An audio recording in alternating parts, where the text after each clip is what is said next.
자, 문제 71번부터 80번까지 한번 보도록 하겠습니다. 자, 회의관리 1급 문제 71번입니다. 다음 중 사업장의 개념과 판정 기준에 대하여 올바르게 설명하고 있지 않은 것은 입니다.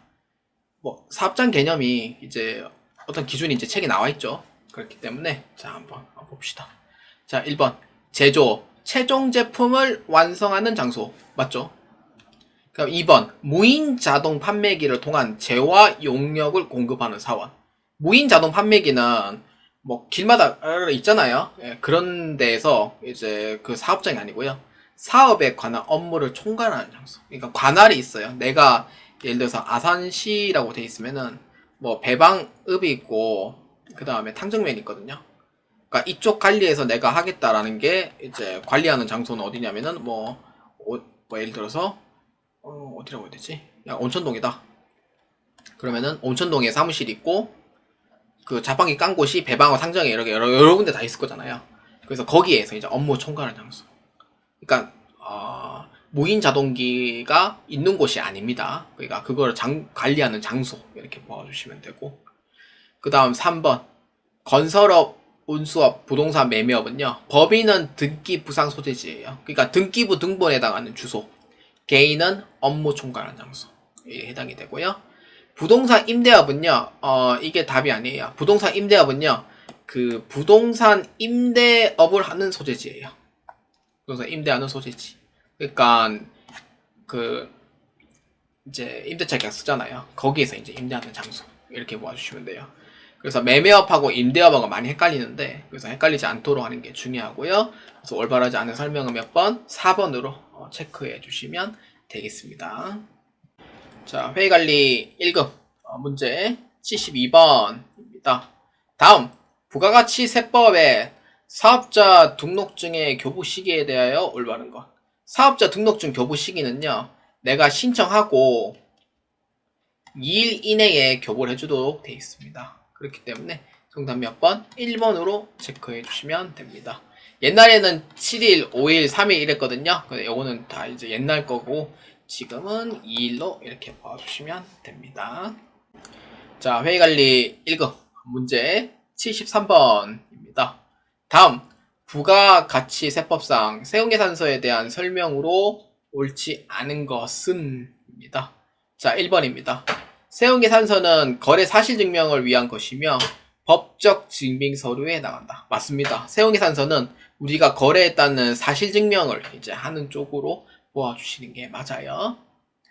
그 다음 2번 세금계산서는 개인 8천만원 이상 법인인 경우 전자세운계산서를 발급해야 되며 전자세운계산서를 발급하지 않고 종이세운계산서 발행하는 경우 무효로 처리하며 미발급 가산세를 부과한다. 옛날에는 이제 신고하면은 그냥 신고도 그냥 넣어줬어요.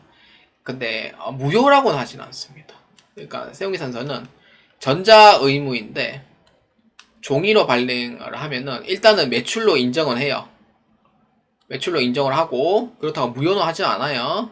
근데 대신 가산세가 들어가는데 가산세는 옛날에 2%였거든요. 지금은 1%로 바뀐 지 몇 년 됐어요. 그렇기 때문에 가산세가 미발급 가산세를 부과한다라고 돼 있는 부분은 맞지만 가산세율이 1%이기 때문에 지연 발급으로 그냥 취급을 합니다. 근데 미발급 가산세인데 1% 이렇게 보아주시면 돼요. 그래서 무효로 처리하진 않아요. 그래서 2번에 대한 부분은 맞지 않다라고 보아주시면 돼요. 그 다음 3번 월합계 세운계산서 후발행 세운계산서의 특례 경우 다음 달 10일까지 발행한다. 월합계 세운계산서는 다음 달 10일까지 발행하는 게 맞아요. 그 다음 4번 전자세운계산서 발행 시 다음 날까지 국세청장에게 전송해야 된다. 그렇죠. 다음 날까지 국세청장에 전송해야 되는 게 맞아요. 그래서 정답 몇 번? 그렇죠. 2번이 틀렸다라고 보아주시면 되겠습니다. 자, 회의관리 1급 문제 74번입니다. 다음 부가가치세법상 영세거래가 아닌 것은 입니다. 영세거래. 자, 1번 내국신용장 및 구매확인서에 의하여 발급하는 수출. 맞죠? 영세죠? 그 다음에 2번. 수출 신고 필증 관련 직수출. 영세거래예요? 맞죠? 직수출. 그래서 3번. 외국 항행 용역. 맞습니다. 정답은 4번. 대행 수출하기 위하여 대행 수출 수수료는 지급. 원래 이거 국내에서 이제 수출 의뢰를 하는데, 그러면은 이제 국내에서 물건을 받죠. 그 다음에 수출해 주는 거예요. 그래서 이 사이에 있는 업체와 업체 사이에 해당하는 이 수수료는 이제 국내 거래에 해당되는 부분이기 때문에 영세 적용이 안 돼요. 그러니까 대행 수수료는 과세로 처리하도록 되어 있습니다. 그래서 4번에 대한 부분이 아니에요. 그래서 정답 몇 번? 4번으로 체크해 주시면 되겠습니다. 자, 회계관리 1급 문제 75번입니다. 주식회사 JB는 해당 매출에 대해 과세 표준이 얼마인지 찾고자 합니다. 다음 해당하는 과세 표준 금액은 얼마인가? 입니다. 지금 이 문제에서는 부가가치세 포함이 지금 되어 있진 않아요. 자, 첫 번째 거 한번 봅시다. 부가가치세 세용계산서 매출 2천만원. 파손 및 포함 금액이에요. 예, 그래서 파손 금액 포함이죠. 파손 및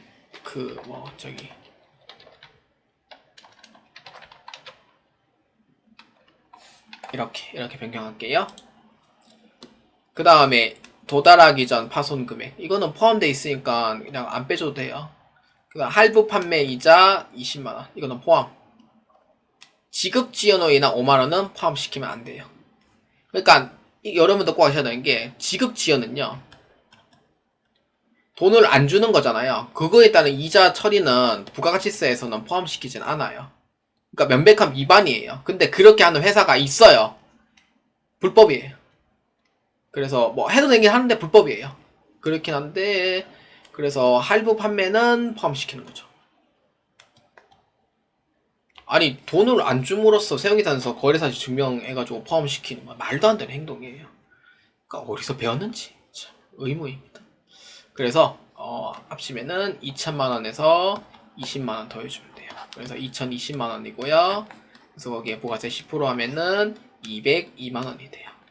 그래서 이에 해당하는 정답 몇 번? 3번으로 체크해 주시면 되겠습니다. 자, 회계관리 1급 문제 76번입니다. 다음 중 주식회사 JB의 부가가치세 2024년 1기 예정 신고 시 차감하여 납부할 세액은 얼마인가? 입니다. 좀 한번 볼까요? 매출세액. 세금계산서 발급금액 3천만원. 신용카드 현금영수증 발급금액 1,000만원. 대손색 공제 회수 50만원. 이거는 회수죠. 공제받았는 부분에서 회수했으니까 매출세액에 다 더해주셔야 돼요. 만약에 대손세액이 발생했다 그러면은 마이너스. 그래서 이거는 꼭 아셔야 되고요. 그래서 합치면 얼마냐면은 부가세만 이제 포함시켜주면 돼요. 이렇게 얼마냐면은 매출세액 450만원.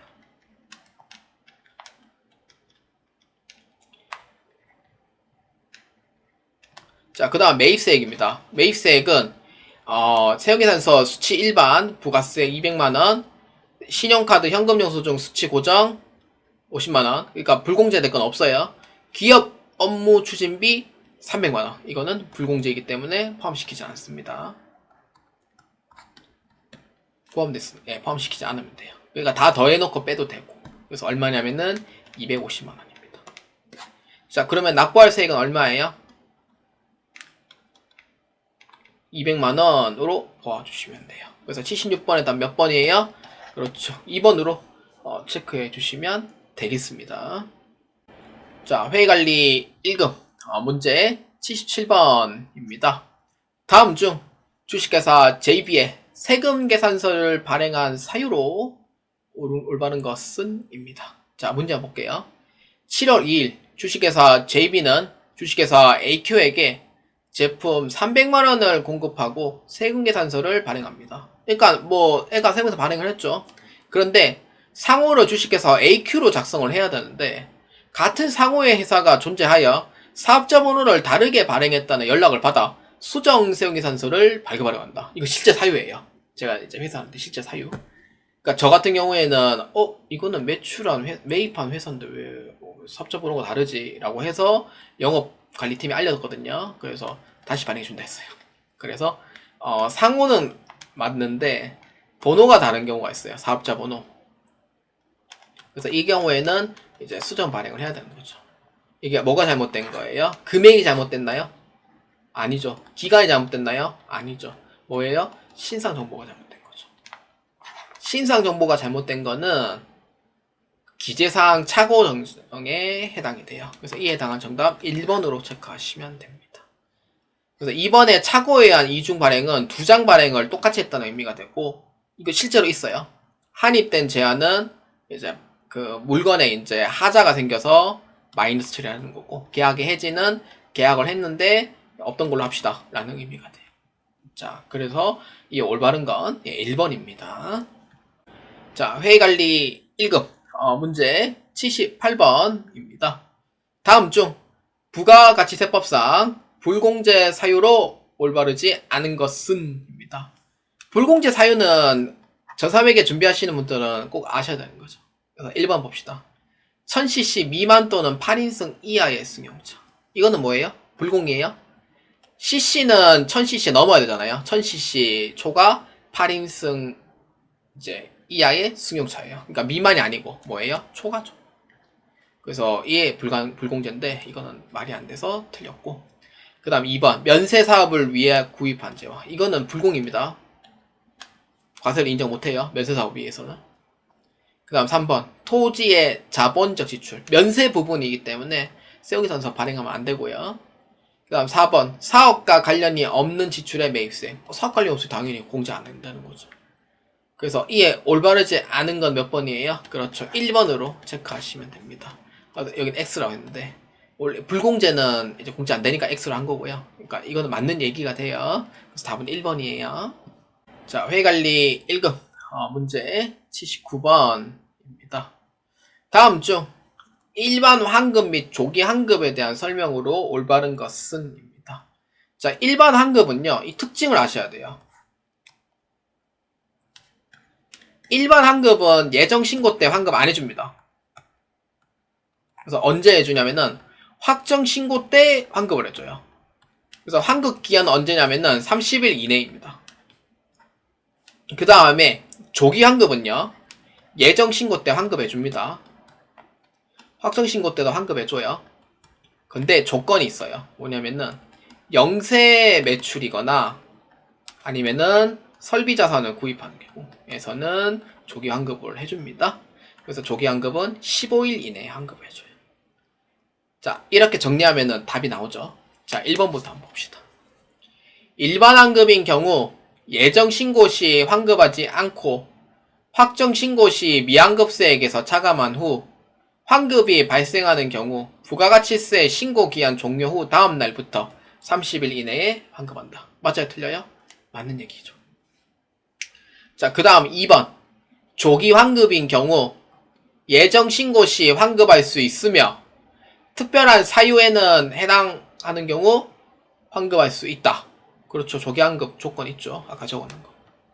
그 다음 3번 조기 환급의 환급 기한은 부가가치세 신고 기한 종료 후 다음날 10일 이내에 환급한다. 10일이에요? 아니죠. 조기 환급은 15일 이내죠. 그래서 틀렸다. 이렇게 보시면 돼요.